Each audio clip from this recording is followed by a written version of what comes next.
Moi, personnellement, j'en ai marre de me faire prendre pour un con depuis, ça fait bien 10 ans, quoi. Moi, ça m'intéresse pas trop d'aller voter. J'arrive à manger tous les jours des pâtes, parce que bon voilà, malheureusement je ne peux pas m'offrir plus en ce moment. Même si c'est blanc, j'irai voter. C'est dur pour nous de se projeter, ne serait-ce que par exemple se dire, est-ce que je vais avoir des enfants? Je crois pas que les Françaises et les Français soient tristes. Pas vrai, mensonge, mensonge.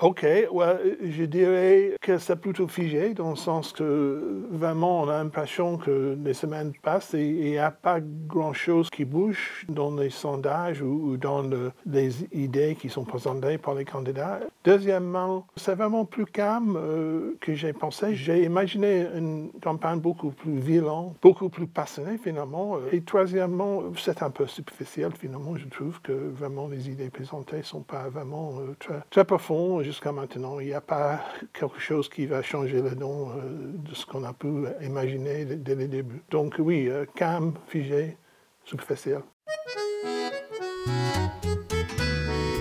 J'ai parlé avec un conducteur d'Uber l'autre jour qui était d'origine marocaine, qui était très mélenchoniste dans son point de vue, avait voté pour Mélenchon la dernière fois et va voter au premier tour pour Mélenchon maintenant, mais elle était aussi assez pro-Macron. Mélange un peu inhabituel.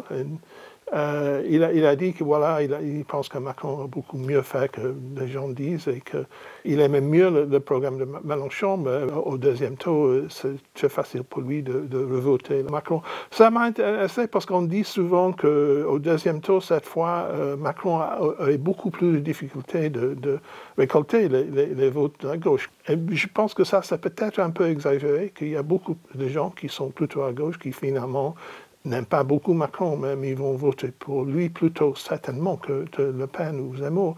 Et deuxièmement, il y a une femme dans mon village en Normandie qui ne vote pas toujours, il faut le dire, qui était farouchement contre Macron au début, n'aimait pas sa tête et tout, vraiment, elle était un de ces gens qui avaient un peu la haine de Macron, qui est devenu maintenant, à cause, elle dit, à cause du fait que Macron a tellement fait des choses pour aider les gens pendant la pandémie, maintenant on pense que oui, il faut continuer avec Macron.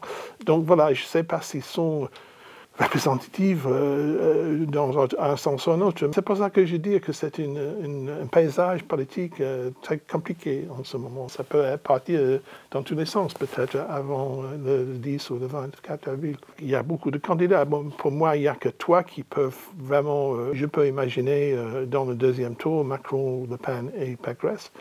Et de ces trois-là, j'imaginais que Macron et Pécresse peuvent gagner, mais pas Le Pen. Donc pour moi, ça va être soit Macron, soit Pécresse. L'état de morale des gens de gauche, c'est plutôt zéro, je pense, pour la plupart. S'il y en a des électeurs de gauche, ça existe toujours, mais ce n'est pas 26-27% de total. Il y avait 43%, je pense, au moment de l'élection Hollande-Sarkozy en 2012. Donc, il y a une grande partie de la gauche qui est disparue. Où est-ce qu'ils sont? J'ai assisté justement l'autre jour avec une réunion du Parti socialiste local, mais vraiment, ils étaient très, très déçus de ce qu'a fait Anne Hidalgo dans cette campagne. Donc, le moral, je pense, des gens à gauche, c'est assez désastreux en ce moment.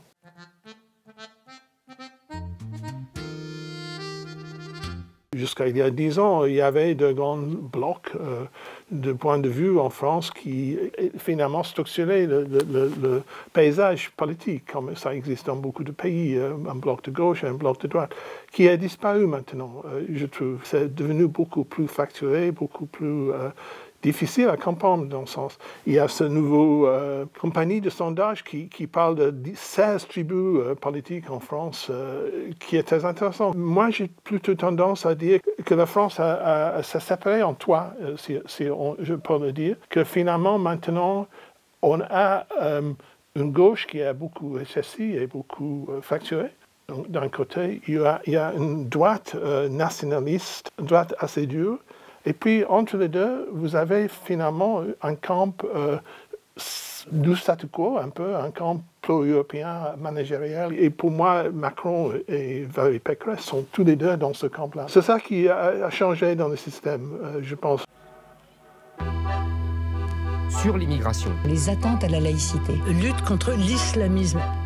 Non, pas du tout. Ça peut être des gens avec qui je parle. Vraiment, c'est l'économie, les prix qui montent et tout ça qui domine. Tout à fait, 40% des gens disent que c'est ça, l'économie qui domine les pensées des gens. Et les trucs comme immigration, sécurité, qui ont un peu dominé le pays campagne à cause de Zemmour et Le Pen, sont que 4e et 5e parmi les préoccupations des Français. Donc, ça peut expliquer pourquoi finalement Macron...